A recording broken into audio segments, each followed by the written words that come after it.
Delhi liquor కేసులో నాలుగోసారి enforcement directorate జారీ చేసిన నోటీసులపై ఎమ్మెల్సీ కవిత స్పందించారు. విచారణకు రాలేనంటూ ఆమె ఈడీకి మెయిల్ పంపారు. ఈ నేపథ్యంలో ఈడీ యాక్షన్ ఎలా ఉండబోతుందా అనేది ఆసక్తి నెలకొంది.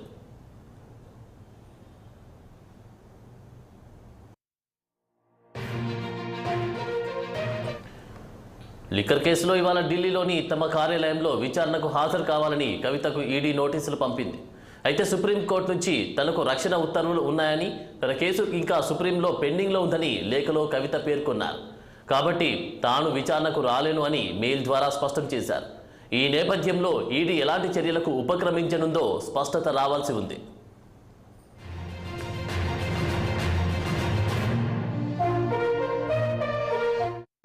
ఇదిలా ఉంటే గతంలో 3 సార్లు కవితకు ఈడీ అధికారులు నోటీసులు ఇచ్చారు. ఈడీ విచారణ సమయంలో కవిత అరెస్ట్ అయ్యే ఛాన్స్ ఉందంటూ జోరుగా ప్రచారం జరిగింది. ఈ క్రమంలో కవిత సుప్రీంకోర్టును ఆశ్రయించారు. ఈ నేపథ్యంలో తనను విచారించిన ఈడీ అధికారుల తీరుపై అభ్యంతరం వ్యక్తం చేస్తూ కవిత సుప్రీంకోర్టులో పిటిషన్ ఇంకా విచారణ కొనసాగుతూనే ఉంది.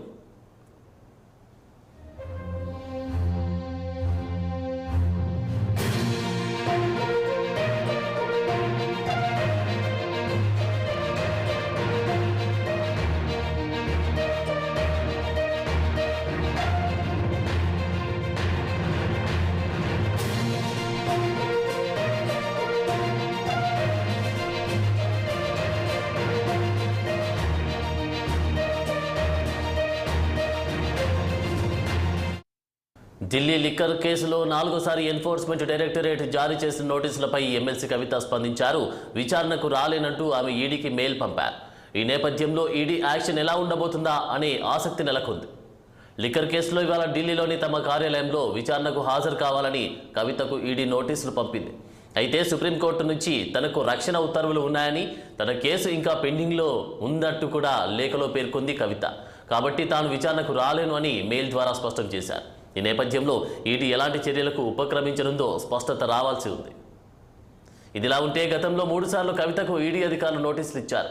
ఈడీ విచారణ సమయంలో కవిత అరెస్టు అయ్యే ఛాన్స్ ఉందంటూ జోరుగా ప్రచారం జరిగింది. ఈ క్రమంలో కవిత సుప్రీంకోర్టును ఆశ్రయించారు. ఈ కేసులో తనను విచారించిన ఈడీ అధికారుల తీరుపై అభ్యంతరం వ్యక్తం చేస్తూ కవిత సుప్రీంకోర్టులో పిటిషన్ ఇంకా పెండింగ్లో కొనసాగుతూనే ఉంది. ఇక ఇదే అంశానికి సంబంధించి మా ఇన్పుట్ ఎడిటర్ రాజేష్ మరింత తాజా అప్డేట్స్ అందిస్తారు. రాజేష్.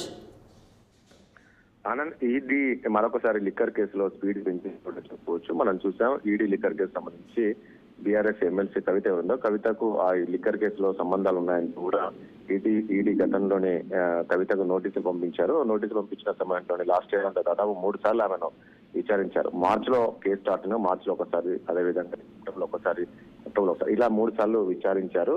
సో మనం చూసాం లాస్ట్ సెప్టెంబర్ లో ఆమెను విచారించినప్పుడు ఇక కవిత అరెస్ట్ అయిపోతుంది, పూర్తి ఆధారాలు ఈడీ సేకరించింది అని బయట బాగా ప్రచారం జరిగింది. మామూలుగా ఈడీ కారం ఢిల్లీకి వెళ్ళినప్పుడు కూడా దాదాపు ఉదయం 9 గంటలకు కవిత వెళితే రాత్రి 10-10:30 వరకు కూడా కవిత వచ్చింది. సో ఆ తర్వాత సుప్రీంకోర్టులో కవిత ఒక పిటిషన్ వేసింది. ఒక మహిళను ఈ రకంగా ఈడీ కార్యాలయానికి పిలిపించి దాదాపు ఇన్ని గంటలు విచారించకూడదు అనేది ఆమె సుప్రీంకోర్టులో పిటిషన్ వేసినప్పుడు అప్పుడు ఈడీ అధికారులకు సుప్రీంకోర్టు నోటీస్ జారీ చేసింది. అంటే మీరు కవితను ఈడీ కార్యాలయానికి విచారించకండి, ఆమెను విచారించాలంటే ఇంటికి వెళ్ళి ఈ రకంగా ఆ కేసు అలా కోర్టు ఈడీ అధికారులకు నోటీస్ పంపించి, సో అప్పటి నుంచి కూడా కవితను విచారించలేదు.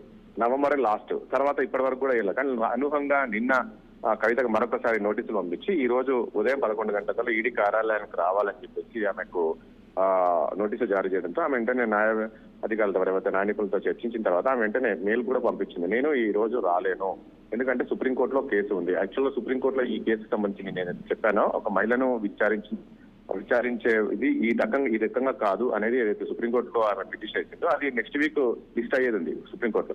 సో ఆ కేసు ఉన్నందున నేను రాలేను అని చెప్పేసి కూడా ఈడీ అధికారులకు మెయిల్ ద్వారా ఆమె పంపించింది. మరి ఈడీ ఇప్పటి వరకు స్పందించలేదు. మరి ఎలా స్పందిస్తారు ఏంటి అనేది మరి కాసేపట్లో తెలియాల్సి ఉంది. మొత్తానికైతే ఈ కేసు మరొకసారి తెరపైకి వచ్చింది. ఏం జరగబోతుందో ఏంటి అనేది కూడా చూడాల్సి ఉంటుంది. ఇప్పటికే మనం చూసాం గతంలో అయిపోయింది, ఈ కవితను అరెస్ట్ చేస్తున్నారనేది కూడా బీజేపీ నేత చాలా వరకు ప్రచారం చేశారు. అయిపోయింది, రేపు అరెస్ట్ అయ్యారు. సో ఆ తర్వాత కేసు అంతా కూడా సైలెంట్ అయ్యారు. మరొకసారి ఈ రోజు తెరపైకి రావడం రాజకీయ వర్గాల్లో చర్చ జరుగుతుంది. అట్ ద సేమ్ టైం ఇటు బీఆర్ఎస్ పార్టీలో కూడా ఆందోళన వ్యక్తం చేస్తున్నారు ఏం జరగబోతుంది ఏంటని. ఇప్పటికే గతంలో కవిత సంబంధించిన ఫోన్లు కూడా సీజ్ చేశారు కొన్ని, ఎందుకంటే ఇందులో కొన్ని చాటింగ్స్ ఉన్నాయి. సో గతంలో ఈ లిక్కర్ స్కామ్ సంబంధించి చాటింగ్ చేశారు కొందరితో అనే దానిపైన కూడా ఈడీ అధికారులు ఆ ఫోన్ కూడా రిసీవ్ చేసుకున్నారు, స్వాధీనం చేసుకున్నారు. మరి ఏం జరుగుతుందో చూడాలి. మరి కాసేపట్లో మన దీనికి ఒక స్పష్టత అయితే వచ్చే అవకాశం ఉంటుంది 11 o'clock. దీనిపైన మరి ఈడీ మరి ఎలా స్పందిస్తుంది ఏంటి, మరి ఒకవేళ మహిళ కాబట్టి ఈడీ కార్యాలయం విచారించకూడదని ఏదైతే కోరిస్తుందో, మరి ఈడీ అధికారులు హైదరాబాద్కు వచ్చేసి ఇక్కడ విచారిస్తారా ఏంటనేది మరి కాసేపటి తెలియాల్సింది. మొత్తానికి ఏదైనప్పటికీ కూడా మరి మరొకసారి ఈ కేసు తెరపైకి రావడం దీంతో ఒక ఇటు బీఆర్ఎస్ జిల్లాలో కూడా ఆందోళన వ్యక్తం చేస్తుంది. ఇప్పుడు కూడా ఆమె ఇక్కడ న్యాయ నిపుణులతో కూడా చర్చిస్తుంది. నెక్స్ట్ ఫర్దర్ మనం ఎలా వెళ్ళాలి, రేపు ఒకవేళ సుప్రీంకోర్టు నుంచి ఈ కేసు లిస్ట్ అయ్యింది, తర్వాత ఎలాంటి తీర్పు వస్తుంది, దాని తర్వాత మనం ఎలా ముందుకు వెళ్ళాలని దాంతో కూడా ప్రస్తుతం కవిత ఈ న్యాయ నిపుణులతో కూడా చర్చిస్తున్నట్టు కూడా తెలుస్తుంది. Thank you Rajesh.